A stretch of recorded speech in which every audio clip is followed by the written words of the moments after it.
হাফেজ তারাবি পড়ায়া টাকা নিতে পারবো কিনা, ঠিক না? আর এই যে মুফতি সাহেবরা খুব ফতুয়া দেয়, ঠিক না?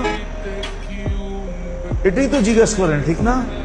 কিন্তু আজ পর্যন্ত কোনো মুফতি সাহেবকে কেউ জিজ্ঞেস করছে, কোনো মুসল্লি, যে আমি যে হাফেজের পিছনে তারাবি পড়ি, ও যে আমাকে কোরআন শোনায়, আমি যে ওর কোরআন শুনি, আমি ওকে টাকা দিতে পারবো কিনা এটা জানান, ও নিতে পারবো কিনা ওটা গুলি মারেন, আমি দিতে পারবো কিনা এটা বলেন।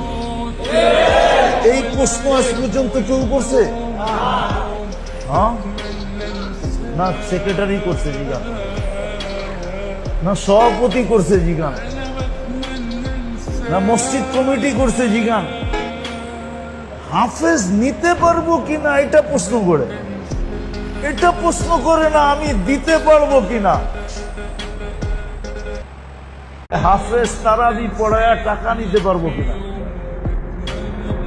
ঠিক না? আর এই যে মুফতি সাহেবরা খুব ফতুয়া দেয়, ঠিক না? এটাই তো জিজ্ঞেস করেন, ঠিক না?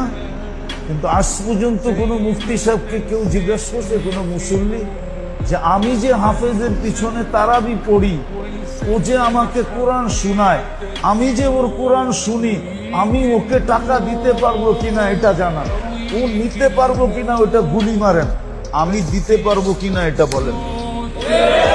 এই প্রশ্ন আজ পর্যন্ত কেউ করছে? হ্যাঁ, না সেক্রেটারি করছে জিগান, না সভাপতি করছে জিগান, না মসজিদ কমিটি করছে জিগান। হাফেজ নিতে পারবো কিনা এটা প্রশ্ন করে, এটা প্রশ্ন করে না আমি দিতে পারবো কিনা।